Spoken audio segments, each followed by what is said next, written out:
Hey, good morning, everybody. So excited to be with you guys and talking about the vintage Jesus, the real deal. There's a lot of people trying to sell a different Jesus out there. There always will be until they're all done for. And so in the meantime, we want to keep our eyes on the real Jesus, the original article. And the way we've decided to try to go about that in this sermon series is to point out some things that Jesus will never do.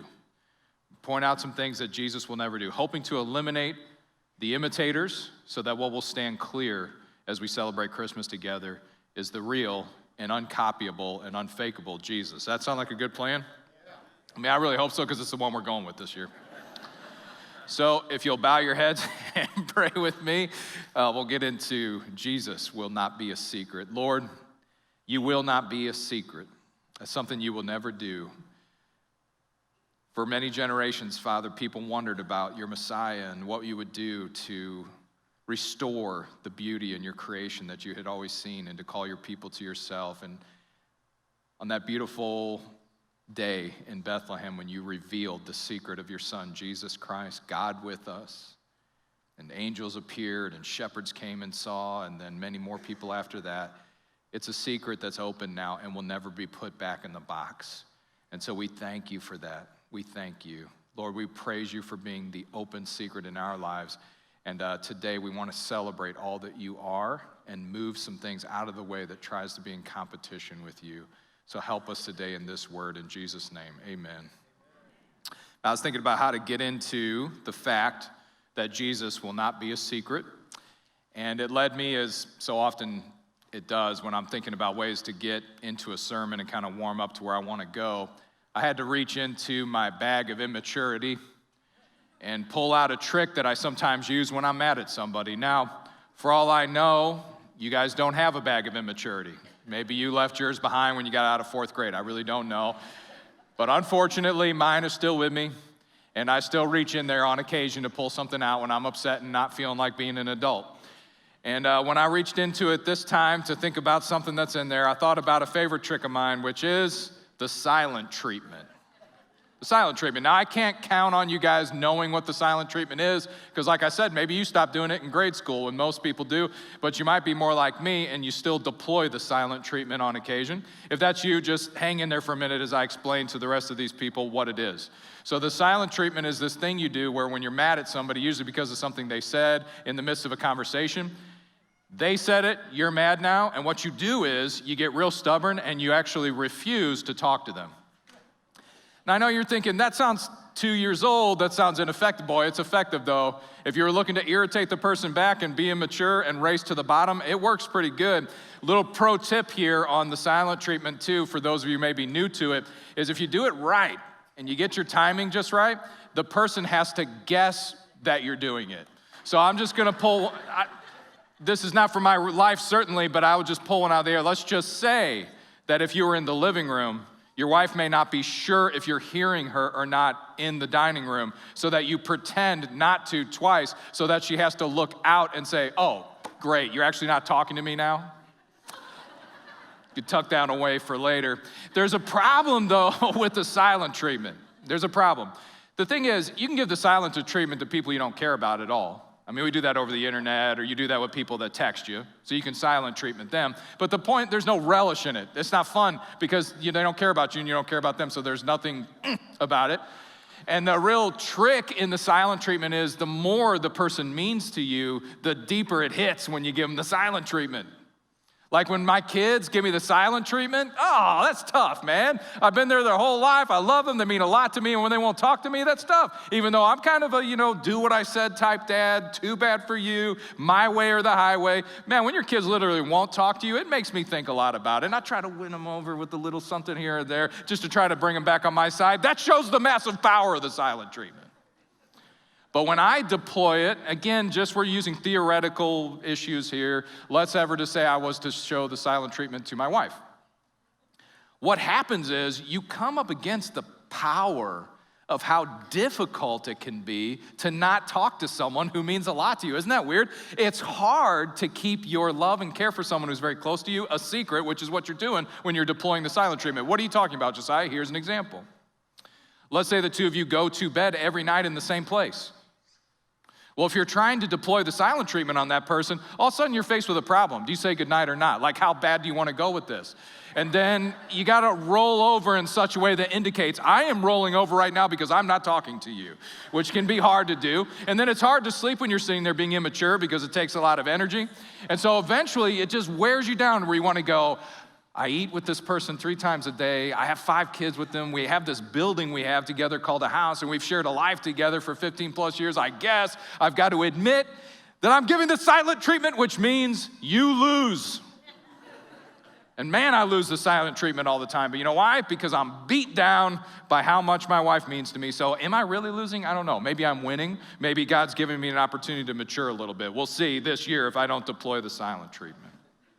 Other than just wanting to have some fun with you guys and trick you out of being stoned on apple pie, I was hoping to just illustrate with this that some things can be very difficult to keep a secret. And not because of lack of trying, but because of what it is. My care, my love, the life I share with my wife is hard for me to keep to myself, genuinely hard. It has been for me too hard for me to do, and it always gets out eventually. And what I want to tell you today is Jesus is that type of a secret.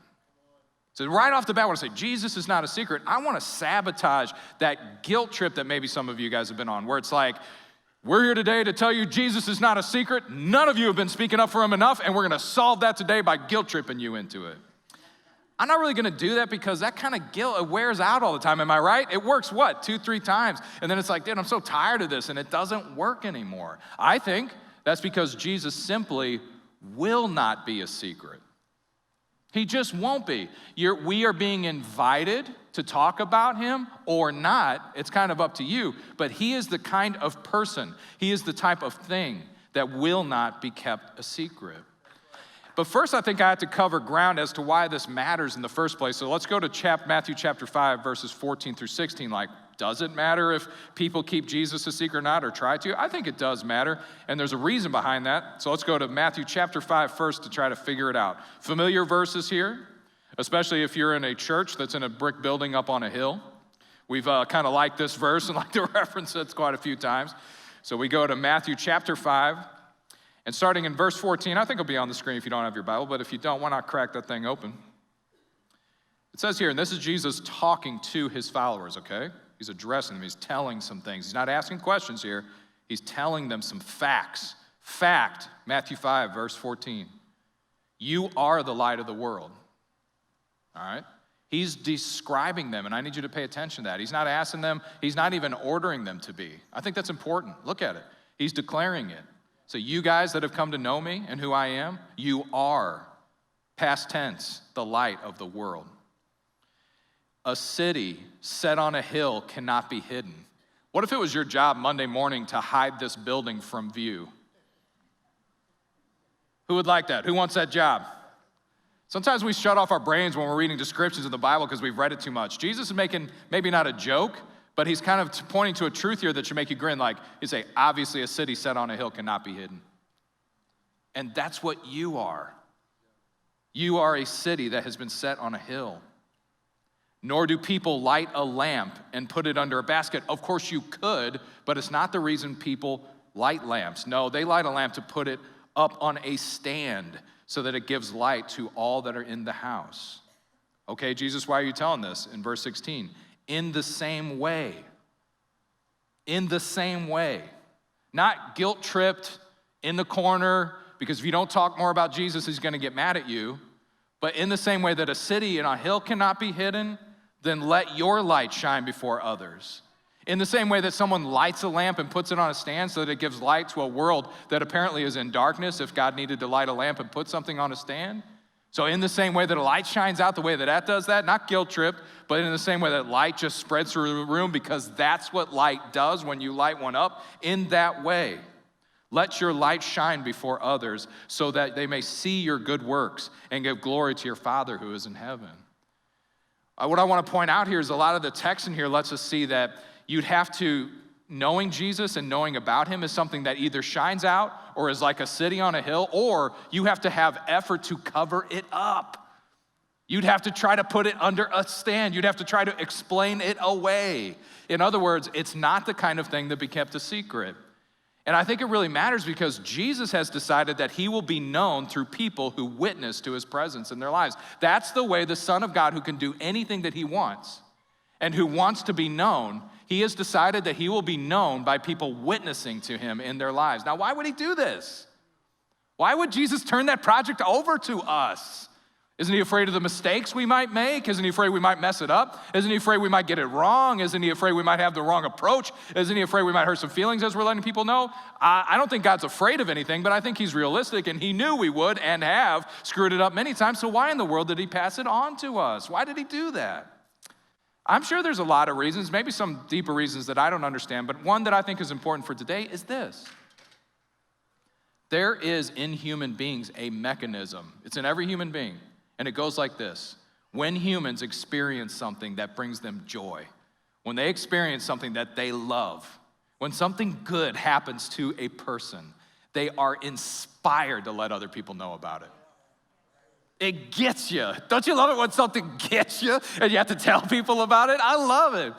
What's better, when you tell a joke and someone goes, "You're really funny"? Or when you tell a joke or a story and people laugh till their bodily functions overcome their ability to stop them from happening. What else makes you feel good? People threaten you. Stop being funny or I will wet my pants and I'm an adult. What you love is that you are overcoming their resistance. You're winning them over in a way that they're going, "This is good. I freely witness with my tears and my laughter and my threat to wet my pants that this is funny." What I think God likes about that reaction is, it is the most unfakeable thing in our world. You can't force somebody to be like that. When they try your food and you have to go around the table going, "What do you think? What do you think? What do you think?" And people look a little nervous, and, "Pretty good, pretty good, pretty good." They're trying to fake it for you and it's not working, is it? Doesn't ever works for me. What I like is you make food for somebody, they try it and they go, "I have to have the recipe." It's compelled out of them, you know what I mean? And it's unfakeable. You can't fake it. So here's what I think. God knows that throne in the center of people's hearts, someone's gonna sit on it as supreme, and he knows he's good enough to sit there. And so what he wants to make him known, he could start his own website if he wanted. He could put something up in the sky that says, "Jesus is God, do what he says or else," so that everybody who goes outside would have to read it. But apparently, that's not the type of obedience he's looking for in people. He is apparently looking for the type of obedience you get when someone is compelled by the joy and the peace and the belonging and the love and the forgiveness that they've experienced in Jesus. They're compelled by it to come up and say, "You have to meet this guy. You have to know about the gospel. You have to know." And it's inspired from joy. That's what he wants. Acts 1:8 says this. This is Jesus about ready to ascend to heaven, where you wouldn't be able to find him. Keep that in mind. He's about ready to ascend to heaven, where you can't bring your friends and say, "Come meet Jesus standing here." So he's doing this on purpose. Is it because he wants to hide himself? I don't think so. I think he's about ready to turn his reputation over to his people. And I know that from Acts 1:8 because it reads like this: "But you will receive power when the Holy Spirit has come upon you, and you will be my witnesses in Jerusalem and in all Judea and Samaria and to the ends of the earth." I love how unworried Jesus sounds there because this is his plan. This is what we do as a church. We are a collection of witnesses to what Jesus has done in our life, or we're nothing at all.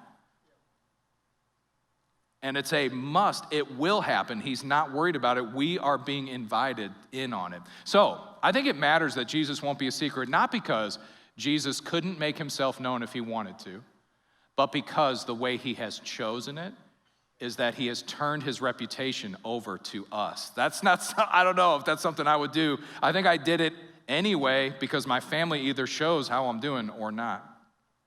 All right, the next thing I'd like to say, and we've been hinting at it a little bit here, is Jesus cannot be hidden because he just is the sort of thing that can't be known and then hidden. And I'd say, "Okay, help me with that. I hear you saying that, but is there something nearer to me that maybe isn't right up here with Christianity and my faith in God that is something you could know and not hide?" I say there is. Here's one. Let's say you wake up tomorrow morning, God forbid, and you smell smoke, and you go and check it out, and you can see for a fact that your kitchen is on fire. Is that a secret you can keep to yourself? You know what I'm saying? It's not. 2 reasons. 1, you could try if there's something wrong with you, and you want to collect insurance or something. I don't know. Where are we going? So you could try, but in a little while, the entire neighborhood is going to know that your house is on fire, whether you want them to or not. Does that make sense? There are certain realities in life that are entrusted to us at times because we witness to it and experience it, and then you can tell the truth about it or not, but here's the deal. It's not waiting on you. Let's say, for instance, you're in the middle of a crowded room next Thanksgiving, and you wash down some cinnamon roll, as if that wasn't good enough, cinnamon roll casserole. Have you guys experienced this before? This is where one cinnamon roll is not good enough for you, so you smash them together in a huge pan so that you can take a literal scoop of cinnamon roll. Do I have any believers in the room? You're not limited to one roll. Do you understand the idea here? All right, so let's say you've helped yourself to some of that, and you might get a little thirsty while you're eating that, and so to wash it down, you wash it down with hot chocolate. Let's say you do that in the middle of a crowded room and suddenly you realize that you are going to throw up.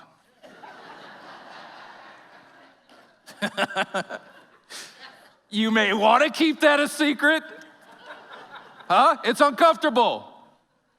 But it's up to you now. You've been entrusted with something that's rolling whether you want it to or not. And if you ever want to be invited back, you need to reveal that secret in places where it's allowed, like in the bathroom or out in the backyard. Sometimes I think as Christians in our culture, we just don't think enough of Jesus and the type of things he said because familiarity has bred contempt. And we start to think that he's just one good choice among others that we have made that we could tell our neighbors about or not. And when we tell them, it's kind of up to them to make a decision or not. I think it's an important and good idea to save money if you can. I think you should not get in over your head with debt. I think you should eat vegetables more than you do sugar. I think all that. I also think you should entrust your life to Jesus Christ. You know, if you're thinking about it, if you're looking for a good place to go, that's not him at all. He's not just one good thing among others that you have chosen. Listen to some of the things that he said about himself. Look at John 14:6. Jesus said to him, I am the way. If you think you found another one that doesn't include Jesus, you didn't find a way, you're lost. I am the truth. If your truth doesn't include Jesus, it isn't. And the life. If you think you have life without Jesus, you don't. That's kind of a big deal. That's the kind of thing that if your neighbor said it, you'd keep your kids away from him. No one comes to the Father except through me. Or look at this, John 1:3. All things were made through him. Every sunset you've seen, every lake you've jumped into, every fish you caught, all the stars that come out, the Jupiter and its moons that me and my son were looking at through a telescope. They have Jesus' fingerprints on them. They have his autograph at the bottom. All things were made through him, and without him was not anything made that was made. When you look in the mirror at your face, you are looking at one of his works. So he's not the type of thing you can just try to keep secret to yourself. If you do, or you think you can, you have not understood him. Also, he's too good to be a secret. It's just too good. It's going to find its way out. Look at John 3:16. For God so loved the world. You got people all around you asking, what does God think about the world? Has he forgot about us? Are we lost? Is there a God? I don't know. How are things going to go? Jesus tells you that God so loved the world that he gave his only son, that if anyone would look at him and say, oh, God does care. God cares so much that he laid down his life for us. God cares so much he became one of us. God cares so much that he paid for things he did not do to release us from a debt that was not his. That's what God thinks about us, so that anyone who believes in him will never die, but will have eternal life. This is not the type of thing you can keep to yourself. So, if we do keep Jesus to ourselves on occasion, which maybe if we haven't just kept him to ourselves or tried to make him a secret totally, Maybe we've kind of selectively tried to turn the volume down on Jesus in some parts of our lives, or maybe there's some relationships that we have where we know that if we kind of forwarded Jesus in that relationship may not last. Or maybe we, in our work, have to sometimes just be a little bit quiet about that Jesus stuff, or else it might cost us at work. Why do we do that? What possible reason could we have to do that to Jesus? And I think it's because we all know that to every supreme value, to everything that commands our obedience, Jesus is, in one word, competition. Jesus is competition. He's not a guru. He's not a spiritually ascended teacher. He's not someone who's come to help you with your life. Jesus is the Lord of heaven and earth. And if we give devotion to things that he's not for, or we give the devotion that's owed to him to other things, then Jesus is and always will be competition to those things. Listen to these words, challenging words in Matthew 10, 34 through 39. These are Jesus' words. So he says to some people, "Do not think that I have come to bring peace to the earth." When Jesus was here, he was not trying but kind of failing to make a kumbaya circle. When Jesus was here, he wasn't trying to bring everybody together, but he just wasn't very good at it, and so people ended up going against each other. When Jesus came, he meant to divide people, those who saw him for who he was and those who didn't. He meant to do it. He says this, "I have not come to bring peace to the earth. I have not come to bring peace, but a sword. For I have come to set a man against his father." Maybe you guys have been there. My dad was. When he gave his life to Christ and became born again, that was not okay with his family. They came to him and said, "This is not okay. We don't go to churches like that. We don't do that sort of thing. You need to come back and do things the way we do it." And my dad had to say, "No. Like it, love it, or leave it. I've got to go with Jesus." Maybe you've been in that position too. He says this, "And a daughter against her mother." Maybe that's been your experience here. Maybe when you gave your life to Christ, your mom said, "Hey, you're letting the family down. This is not what we do. This is not where we go. I don't need this kind of fanaticism. We don't do this. This is going to affect me. What will your aunts think?" and so on. Maybe that's happened to you. And a daughter-in-law against her mother-in-law. Maybe your mother-in-law tried to keep you from marrying her son because she was busy trying to get him away from this following Jesus business, and now she knows you're one of those too, and she's trying to keep you out of the picture. Maybe you've experienced that before. And a person's enemies will be those of his own household. Maybe you guys have been there, where you give your life to Christ and the other unsaved people, either in your home or in your work or in your life, they begin to go, "Dude, something has changed about you, and you have become, just by being who you are, a problem. There's a certain way we do things around here, and whenever we're just kind of flowing with it, you're the one who just won't go with it because of this new Jesus guy in your life, and so we need you to not be around here. You need to go." It isn't even that you say certain things, it's just who you are has become a challenge to the way we do things, and that's the kind of witness that Jesus wants and will have. "Whoever loves father or mother more than me is not worthy of me." If your mom and dad say, "We don't do Jesus," and you go, "Okay, I'm sorry, let's look at something else," then Jesus is not the one you found. "And whoever loves son or daughter more than me is not worthy of me." I'll do the Jesus stuff later after I make my family the picture perfect thing I was going for. Then you don't know the real Jesus. "And whoever does not take his cross," whoever doesn't take everything that they have found in politics and in their career and in money and in family and in success and in being a good person and in wealth and everything else, if you don't take that, put it on your back and say, "None of it's worth losing Jesus over," and follow him, then you're not worthy of him. It's not the Jesus, the real Jesus you have found. "Whoever finds his life," I've got it now. It's in politics. No, you don't. You will live to lose it. "I've got it now. It's in my perfect family." No, you will live long enough to watch it go away from you. "I've got it now. It's in my health." No, you've lived long enough to see your health fail you. "I got it now. It's in success and career." No, you will live long enough for all that stuff to stop mattering. "Whoever finds his life will," it's not an option, "will lose it. And whoever loses his life for my sake will find it." That's the good news. Whoever loses their life for my sake will find it. If you realize that you were going the wrong way, Jesus stands by to just give you the right way for free. If you stand by and go, I've never been anybody, nobody in my family was anybody, we don't have education or anything, Jesus says, none of that matters to me. You could go to the top with me right now. And in the same way, unbelievably, because this is not just one more of those, Jesus will come to somebody who goes, my family has always been on top. I was born into a good family. We have the good of everything. I've got a great education, but none of it gives me what it's supposed to. He goes, you're good with me too. You can come with me too, and you too will find yourself at the top with your brothers who are at the bottom. And you don't know anybody like that because there is nobody like Jesus. Whoever loses his life for my sake will find it. So he's competition, and he won't be any other way, which is why he won't be a secret. To know Jesus is to come to know God. To know God as Lord and Savior is to forsake all other values as supreme. When we are tempted, listen, and I'm listening too, when we are tempted to hide or merely be quiet about our relationship to Christ, then we reveal what our idols are.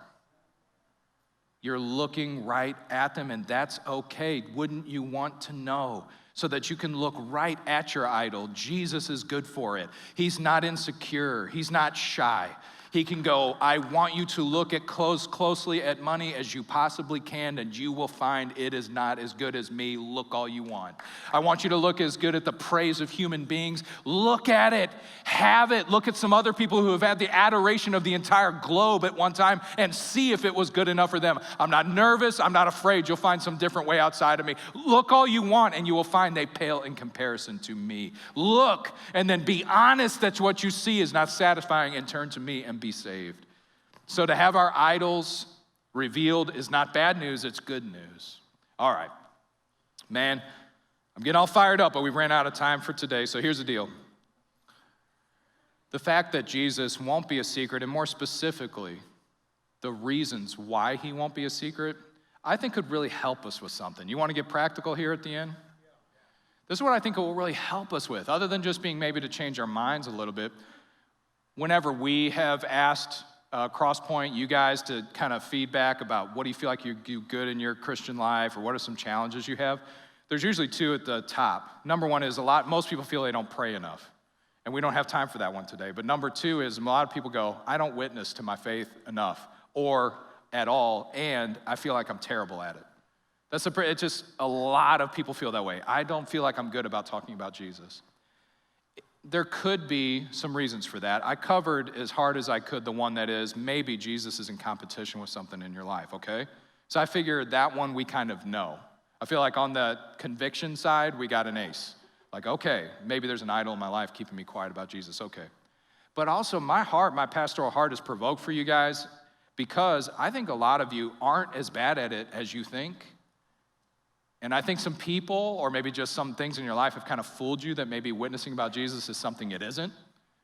And that knowing now what we know about Jesus, maybe you are already witnessing to him more than you know, and there might be a way more wider door open for you than you thought. So is that cool? Do you want to get into that now? This is hope and grace giving, okay? So number one, I think a lot of us have come to think that Jesus is like that friend you had in high school because that person didn't have any other friends and you were just trying to be nice. Like this person didn't fit in with everybody else, and so you were like the only friend they had, and you found yourself constantly explaining him to everybody and trying codependently to get other people to be their friend too, even though if you could get out from underneath the guilt, you wouldn't have been their friend either. A lot of us can't get it in our heads that Jesus is definitely okay. Come with me now. I believe this is true. First of all, it's hard for us to think of Jesus as a person, but the Bible's very clear on that. He's a person. And I want to assure you that he's okay. He's not codependent. He's not worried. He's not nervous that he'll be alone tomorrow. He's not worried that if you guys don't talk him up, then he might have to spend eternity alone. He's not worried about that at all. He's okay. Jesus loves you. It's the other way around. He totally loves you, gets you, forgives you, and has his arm around you and is trying to bring other people into your life. It's not the other way around. Also, this is his church that he's building. This is his church. A lot of us get nervous. I got to fill up my church. What will happen to my church if I don't fill it up? It's going to be fine. Jesus is not worried. My church might shut down if you guys don't do what I need you to do. No, my church is gonna be fine. Do you wanna be invited or not? Jesus is not your codependent friend that we have to try to explain. He is the best thing in my life. He is the only freedom I know. He is the best friend that I have. He's the only savior that I have. I don't try to do anything without him, and when I do, it fails every time. That guy is not hard to talk about. Second of all, I think some of us have fallen for the go therefore into all the earth and market me witness. You guys know that there's a proportion, like the more expensive an ad is, probably the more lame the thing they're trying to sell is. But as Christians, because our culture kind of runs on this type of stuff, we're a very commercial culture, and so we've thought, well, let's go out and do our American best for Jesus and just market the daylights out of him. Man, we gotta get professional athletes saved. We gotta get rap stars saved. We gotta get rich people on the board. Man, we gotta get billboards out there for Jesus. Now listen, praise God for anyone who gets saved. I'm good on that. But if you think for a second that God needs famous people to get saved to make him look good, you are confused. And when we keep waiting, like this guy's real famous and now he's become a Christian, what do you know? They act like baby Christians in front of the entire world and make us look bad. What do? Do we learn? No, a lot of times we just move on to a new victim. All right, rap stars are out now. Let's move into the advertising play. No. Jesus wants us to give that all up. Jesus doesn't need you to advertise. He advertises for himself when the sun comes up. He advertises for himself when someone kneels their self down here at the altar and gives their entire life to him and rises a new person. He advertises himself up here in this tank. He advertises himself every Thursday night when people turn their backs on heroin, crack, and meth because Jesus is better. You can't do better than that, I promise you. You're not gonna be able to market Jesus any better than that, so let's just stop. And the reason why is it keeps a lot of us from thinking we're a bad witness because we're not good marketers. That's okay, most people aren't. That's why marketing pays a lot. Listen, seriously, it's hard. We have people that help you guys understand what's going on here at our church. Did you see that intro video that played before I got up? Nick Wickmer is very good at what he does. So we compensate him for what he does. And if they told me to do the video, it would be horrible. So a lot of us think, I'm bad at marketing Jesus. Good, don't start. Be a bad marketer for Jesus and go, hey man, I'm not gonna try to sell you anything, but I just wanna tell you Jesus has meant everything to me. To people in our culture who've been marketed over and over again, that sounds pretty good to them. Hey man, I'm telling you, God's not gonna make you rich or famous or anything, but I'm just telling you, he has given me a reason to live. All of a sudden, you've got the ear of people who get advertised to constantly every day. What God wants, the only thing that he'll settle for, and what you and I, no matter who you are, can definitely do, is to tell them all that I have done for you witness. That's it. Codependent witness has got to go. Marketing Jesus has got to go. What Jesus wants, what he will have, and what he's inviting you to be involved in is to tell them all I have done for you witness. So I'm just wondering today in this room, do I have anybody here that Jesus has done anything for? All right. Okay. A few. All right. Now what if I had to go around to everyone who said $10, thank you for doing that, $10, thank you for doing that. So here's what I'd like to do, okay? I would love to pray two things if you're with me. So number one is, I would love to ask God for forgiveness if I have turned the volume down on him, kept him a secret in places because I was afraid of what people would think about me, okay? I just want to ask for forgiveness because Peter not only kept Jesus a secret, he openly denied Jesus 3 times. And Jesus came and found him and said, I forgive you, and reinstated him into his service. So if we come to God now and say, man, I'm sorry for those things, do you think he won't forgive you? No, he's gonna be fine. He was waiting for you to come to him and say, man, all right, I'm good. Please forgive me. He said, good, I've been waiting for this moment. And then number 2, what I'd love to do is God would release us from guilt and dumb ideas about marketing and just make Crosspoint in our own personal lives the come and see all that he has done for me type witness. And I just want to see 2023 be a come and see what he's done for me year here at Crosspoint, okay? Can we do that? All right, let's do this. Stand up.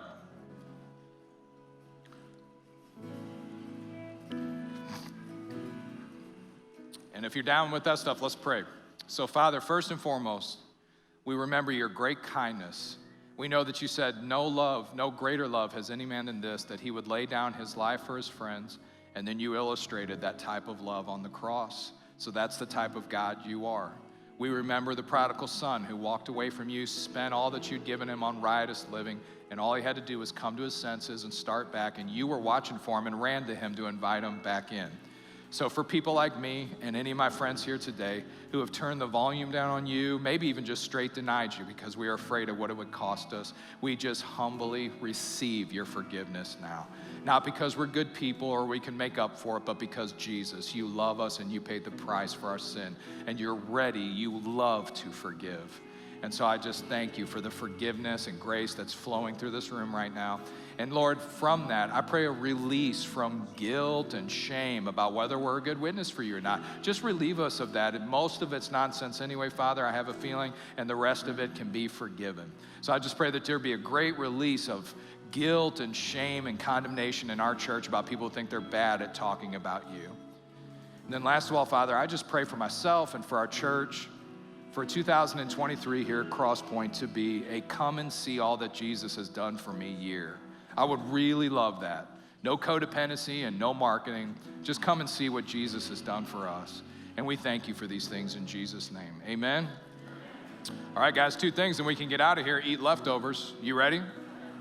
Number 1, if you need some help in your life, like to start a relationship with Christ, or need to know what your next step at this church is, then right now I am marketing the Next Step room. Okay? And I just think you should go there because they'll help you if those are 2 of your needs. They're standing by to help you if you've got any questions or how to go forward in this church. And number 2, I can't remember. So God bless you guys and we'll see you later.